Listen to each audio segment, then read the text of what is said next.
అనే దానికి ఇది ఒక చక్కని సంకేతం.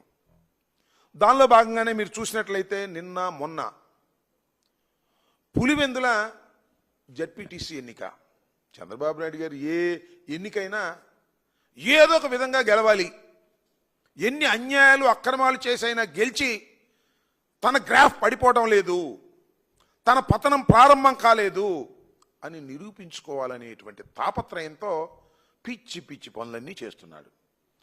పులివెందుల వైఎస్ఆర్ కాంగ్రెస్ పార్టీ గెలుచుకున్నటువంటి జడ్పీటీసీ, దురదృష్టవశాత్తు ఆ జడ్పీటీసీ యాక్సిడెంట్లో మరణిస్తే ఇప్పుడు ఎన్నిక పెట్టారు. ఇంకెంత ఉంది? 12 మాసాలు ఉంది.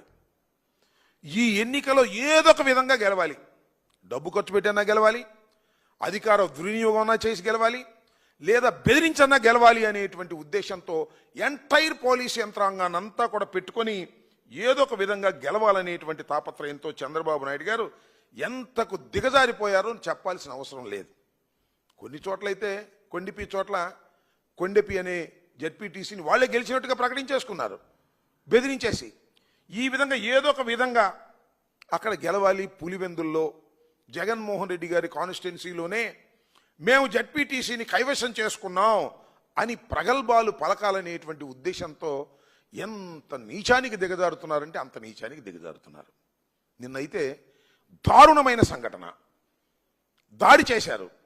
దాడి చేసి మా ఎమ్మెల్సీని, అదేవిధంగా వేల్పుల రాము అని ఆయన, అదేవిధంగా రమేష్ యాదవ్, వీళ్ళిద్దరి మీద దాడి చేసి వాళ్ళిద్దరిని చంపేయాలని నిర్ణయించుకొని వెళ్ళారు.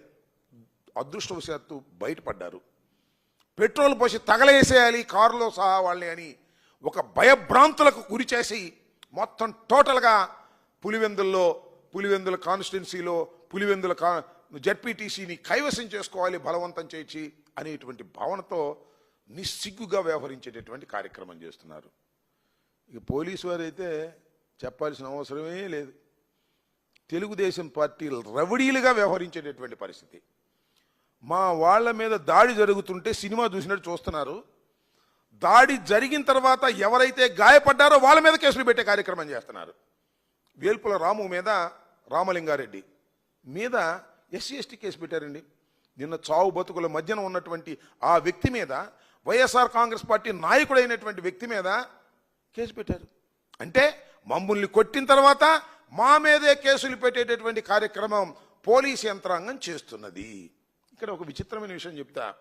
నేను ఒక DSP గారు నేను కూడా చూసా. సతీష్ రెడ్డి గారు వెళ్ళి అడుగుతూ ఉన్నాడు, ఏమండి మీరు దీని మీద యాక్షన్ తీసుకోరా అని. సతీష్ రెడ్డి గారు అదేవిధంగా MP గారు వెళ్ళి అడిగితే ఆయన ఏం చెప్తాడని నాకు అర్థం కాలేదు. మేము యాక్షన్ తీసుకుంటామండి, FIR ప్రకారం చేస్తామండి అనొచ్చు కదా. ఇంతకు ముందు ప్రభుత్వం కన్నా కూడా మెరుగైన శాంతి భద్రతలు ఇస్తాం. ఆ మాట ఏంటి? ఇంతకు ముందు ప్రభుత్వ సంగతి మీకెందుకు అంటే are you politician? DSP is acting like a politician.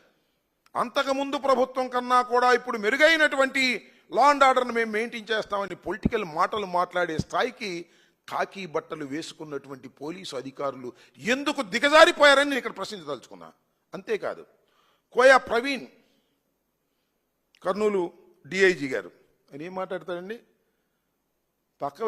పక్క గ్రామానికి వెళ్ళి పత్తి వ్యాపారం ఏంటి అని అంటాడు. ఎన్నికల్లో మా నాయకులు పక్క గ్రామం వెళ్ళి ప్రచారం చేస్తే, అక్కడ గొడవ జరిగితే, అక్కడ మా వాళ్ళ మీద కొట్టి చంపడానికి ప్రయత్నం చేస్తే మా వాళ్ళు అన్నాడు పక్క గ్రామానికి వెళ్ళి పత్తి వ్యాపారం ఏంటని. నాకు అర్థం కాల.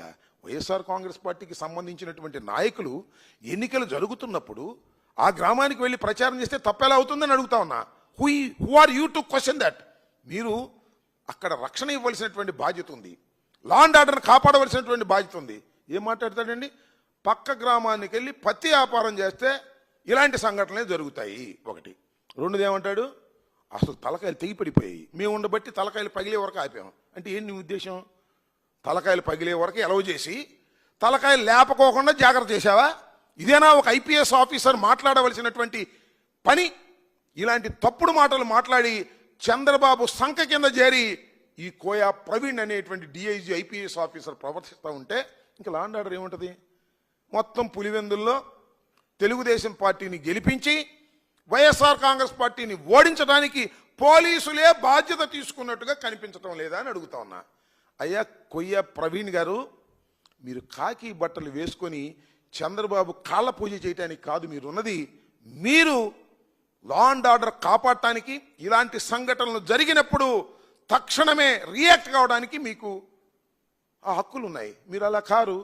చంద్రబాబు నాయుడు గారు మోచేత నీళ్లు తాగేటటువంటి పరిస్థితికి మీరు దిగజారిపోయారు. మా వాళ్ళ మీద కేసులు పెట్టారు, దెబ్బలు తగిన వాళ్ళ మీద.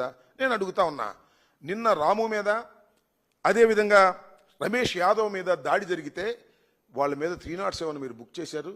ఎందుకు అరెస్ట్ చేయని అడుగుతా ఉన్నా. అంటే ఎన్నికల దాకా అరెస్ట్ చేయరా? 12వ తారీఖు పోలింగ్ అయ్యేంత వరకు వాళ్ళకి రక్షణగా మీరు ఉండేటటువంటి పరిస్థితి చేస్తున్నారు. ఏదో ఒక విధంగా వాళ్ళందరినీ విచ్చలవిడిగా తిరిగేటట్టుగా చేసి, భయభ్రాంతులకు గురి చేసి, ఏదో ఒక విధంగా వైఎస్ఆర్సీపీని ఓడించాలనేటువంటి దురుద్దేశంతో ఇవాళ అక్కడ ఉన్నటువంటి పోలీసు అధికారులు ప్రవర్తించడం చూస్తే ప్రజాస్వామ్యం ఎక్కడికి పోతుందో అర్థం కానటువంటి దౌర్భాగ్యమైన పరిస్థితికి ఇవాళ దిగజారిపోయిందని కూడా ఈ సందర్భంగా నేను చెప్పదలుచుకున్నాను. మా రాము మీద కేసు పెట్టారు, ఎస్సీ ఎస్టీ కేసు. ఎఫ్ఐఆర్ కూడా కనపడనీరు. ముందుకెళ్ళి కోర్టులో ఏమన్నా మేము తీసుకుంటామేమోనని. అంటే ఎన్నికల రోజున వీళ్ళందరినీ కూడా కట్ చేసి పారేయాలి, ఎన్నికల రోజున వీళ్ళందరినీ అరెస్ట్ చేసేయాలి, అరెస్ట్ చేసేసి పోలింగ్కి ఎవరికి వెళ్ళకోకుండా భయాందోళన గురి చేయాలి, కేవలం తెలుగుదేశం పార్టీ వాళ్ళు మాత్రమే వెళ్ళి ఓట్లు వేసుకోవాలి అనేటటువంటి ఒక ప్రక్రియని, ఒక ఎజెండాని చంద్రబాబు నాయుడు గారి ఆదేశాల మేరకు పోలీసు యంత్రాంగం పనిచేస్తున్నది. పోలీసు యంత్రాంగం ఈ విధమైన హామీ ఇవ్వబట్టే తెలుగుదేశం గూండాలు మా పార్టీ వారి మీద దాడి చేసి భయభ్రాంతులకు గురి చేస్తున్నారు. ఇది అప్రజాస్వామికమైనటువంటి విధానం. దీన్ని ప్రజలు గమనించాలని, ఇప్పటికైనా పోలీసు యంత్రాంగం సరైనటువంటి పద్ధతుల్లో వ్యవహరించి జడ్పీటీసీ ఎన్నికల్ని సక్రమంగా జరిగే విధంగా చేయవలసినటువంటి బాధ్యత ఎలక్షన్ కమిషన్కి, పోలీసు యంత్రాంగానికి ఉన్నదని ఈ సందర్భంగా చెప్పదలుచుకున్నాం. ఆ కోయా ప్రవీణ్ గారిని ఈ సందర్భంగా హెచ్చరించదలుచుకున్నాను. మీరు ఈ పత్తి వ్యాపారాల గురించో మిర్చి వ్యాపారాల గురించో మాట్లాడటం కాదు, మీరు లా అండ్ ఆర్డర్ను కాపాడవలసినటువంటి బాధ్యత మీకున్నది. మీరు అదుపు తప్పి ప్రవర్తిస్తే మాత్రం సమాజం మిమ్మల్ని సహించదని కూడా ఈ సందర్భంగా నేను చెప్పదలుచుకున్నాను.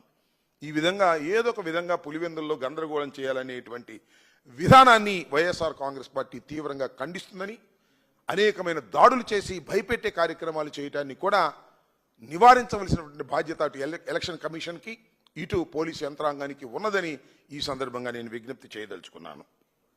ఇకపోతే చంద్రబాబు నాయుడు గారి కేబినెట్ సమావేశం జరిగింది. దానిలో అనేకమైన నిర్ణయాలు తీసుకున్నారు. ప్రధానంగా 3 నిర్ణయాల గురించి మీకు బ్రీఫ్ చేయాలని నేను అనుకుంటున్నాను. దానిలో సింగపూర్ వ్యవహారం, అది సామెత చెప్పినట్టుగా ఇటువరకు ఒక సామెత ఉండేది చూశారు కదా, అద్దంకి సింగడు వెళ్ళాడని. ఇప్పుడు ఆ సామెత కొద్దిగా మారింది, అద్దంకి సింగపూర్ వెళ్ళాడని. ఆ సామెతగా ఉంది. చంద్రబాబు నాయుడు గారు కుమార సమేతంగా లావాదేవీలు తేల్చుకోవడానికి సింగపూర్లో మరి పెట్టుబడులు పెట్టారో, రావాల్సిన డబ్బులు కోసం వెళ్ళారో, సింగపూర్ వెళ్ళి 5 రోజుల పాటు అక్కడ పర్యటన చేశారు. ఏమి సాధించారు మీరు? అక్కడికి వెళ్ళి మళ్ళీ సింగర్లాగానే తిరిగి వచ్చారు.